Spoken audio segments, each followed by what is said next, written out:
വേലിയമ്പം, കണ്ടാമല, മരകാവ്, ഭൂതാനം, മൂഴിമല പ്രദേശങ്ങളിൽ കാട്ടാനശല്യം രൂക്ഷമായിട്ടും വനംവകുപ്പിന്റെ ഭാഗത്തുനിന്ന് യാതൊരു നടപടിയുമില്ലെന്ന് നാട്ടുകാർ. കഴിഞ്ഞ 2 ആഴ്ചയായി മേഖലയിൽ വ്യാപക കൃഷിനാശമാണ് കാട്ടാനകൾ വരുത്തുന്നത്. നെയ്ക്കുപ്പ വനാതിർത്തിയോട് ചേർന്ന് ഫെൻസിംഗും ട്രെഞ്ചും ഉൾപ്പെടെ തകർന്നു കിടക്കുന്നതാണ് ആനകൾ കൃഷിയിടത്തിലിറങ്ങാൻ കാരണം. സന്ധ്യയോടെ ഇറങ്ങുന്ന ആനകൾ നേരം പുലർന്നാണ് കൃഷിയിടങ്ങളിൽ നിന്നും മടങ്ങുന്നത്. ഇതുമൂലം കർഷകർക്ക് പുലർച്ചെ വീടിന് പുറത്തിറങ്ങാൻ പോലും കഴിയാത്ത അവസ്ഥയാണ്. നിരവധി തവണ ആനശല്യത്തിന് പരിഹാരം കാണുമെന്നാവശ്യപ്പെട്ട് വനംവകുപ്പിന് പരാതി നൽകിയിട്ടും യാതൊരു നടപടിയുമില്ലെന്നാണ് കർഷകർ പറയുന്നത്. ഫെൻസിങ് വലിച്ചതുകൊണ്ട് യാതൊരു പ്രയോജനം കിട്ടാത്തൊരവസ്ഥയുള്ളൂ.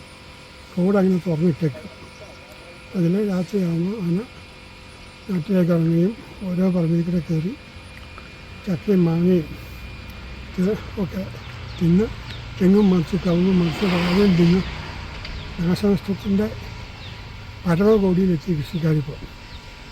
എന്താണ് മാർഗം വെച്ചാൽ റോഡ് ഇത് ക്രോസ് ചെയ്തെങ്കിൽ ഒരു കാവൽക്കാരനൊക്കെ നിർത്തി ആരെങ്കിലും വണ്ടി ഒന്ന് തുറന്നു കൊടുക്കാവുന്ന ഒരു സംവിധാനം ഉണ്ടായതിന് കുറേയൊക്കെ ഇതിൻ്റെ ആക്രമണത്തിൽ നിന്ന് കൃഷിക്കാരെ രക്ഷപ്പെടാൻ കഴിയും.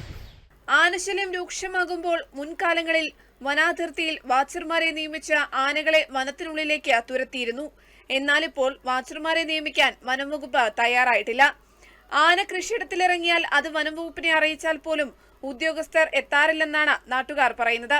1 മാസത്തിനിടെ മേഖലയിൽ ലക്ഷക്കണക്കിന് രൂപയുടെ കാർഷിക വിളകളാണ് കാട്ടാനകൾ നശിപ്പിച്ചതെന്നും ഇതിന് അർഹമായ നഷ്ടപരിഹാരം നൽകാൻ അധികൃതർ തയ്യാറായിട്ടില്ലെന്നും കർഷകർ പറയുന്നു. തകർന്ന ട്രെഞ്ചും ഫെൻസിംഗും ഉൾപ്പെടെ നന്നാക്കുന്നതിനും വനാതിർത്തി മേഖലയിൽ കൂടുതൽ വാച്ചർമാരെ നിയമിച്ച ആനശല്യത്തിന് പരിഹാരം കാണണമെന്നും നടപടിയില്ലെങ്കിൽ ശക്തമായ സമരപരിപാടികൾക്ക് നേതൃത്വം നൽകുമെന്നും കർഷകർ പറയുന്നു. വയനാട് വിഷൻ, പുൽപ്പള്ളി.